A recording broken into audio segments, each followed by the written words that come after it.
सास की विदाई। गांव के अंतिम छोर पर बना वह पुराना सा मकान आज कुछ ज्यादा ही खामोश था। आंगन में खड़ा पीपल का पेड़ जैसे किसी अनकहे दर्द को अपने पत्तों में समेटे खड़ा था। उसी आंगन में आज सास की विदाई होने वाली थी, लेकिन यह विदाई किसी शादी की नहीं बल्कि टूटे रिश्ते और बदलते हुए समय की थी।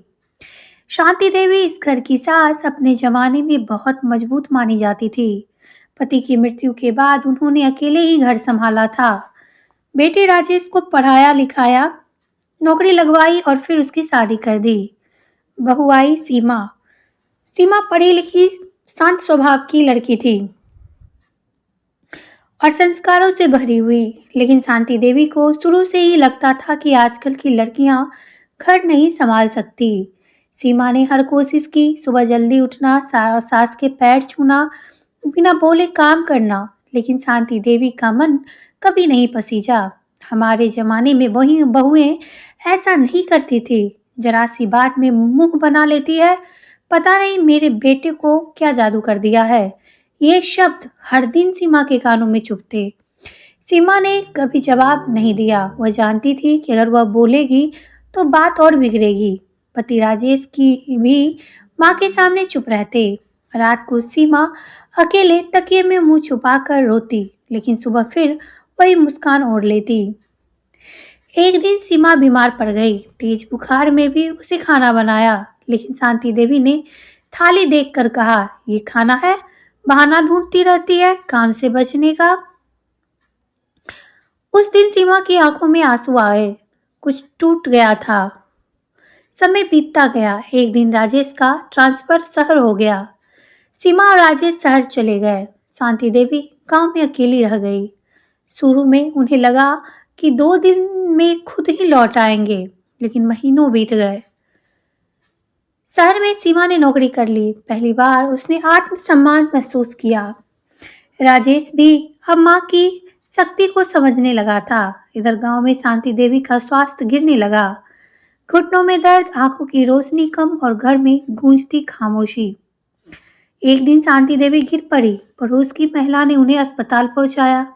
उसी रात उन्होंने पहली बार महसूस किया कि अकेलापन होता क्या है।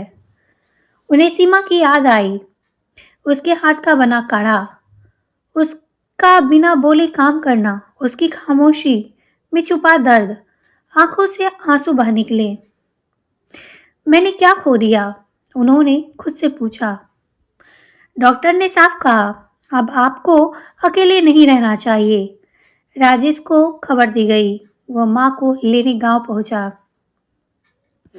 जब सीमा भी साथ आई तो शांति देवी की आंखें झुक गई। सीमा ने चुपचाप उनके पैर छुए। शांति देवी कांपती आवाज में बोली, बेटी माफ कर देना, मैंने तुझे समझा नहीं। सीमा की आंखों से आंसू बह निकले। गांव के लोग इकट्ठा थे। वही आंगन, वही पीपल का पेड़, लेकिन आज दृश्य अलग था। शांति देवी अपने घर को आखिरी बार दिख रही थी। यह घर मेरा था, लेकिन मैंने इसे अपना नहीं रहने दिया, उन्होंने मन ही मन कहा। सीमा ने उनका हाथ थामा। अब आप अकेली नहीं है माँ। यह सब शांति देवी के लिए जीवन की सबसे बड़ी दौलत थे। शहर में शांति देवी का जीवन बदला। अब वह सास नहीं, माँ थी। सीमा उसके लिए दवा समय पर लाती, उनके बाल संवारती। शांति देवी दूसरों से कहती, बहू नहीं बेटी है मेरी। एक दिन उन्होंने सीमा से कहा, अगर समय पीछे जा सकता तो मैं तुझे गले लगा लेती। सीमा मुस्कुराई।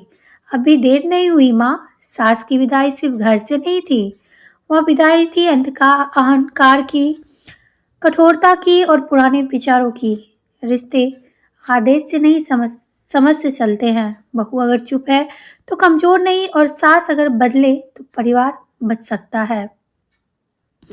दोस्तों, इस कहानी से हमें क्या सीख मिलती है कि सास की विदाई कहानी जो है हमें सिखाती है कि समय रहते रिश्तों की कद्र कर लें, क्योंकि जब विदाई होती है तो लौटने का रास्ता ही नहीं बचता है।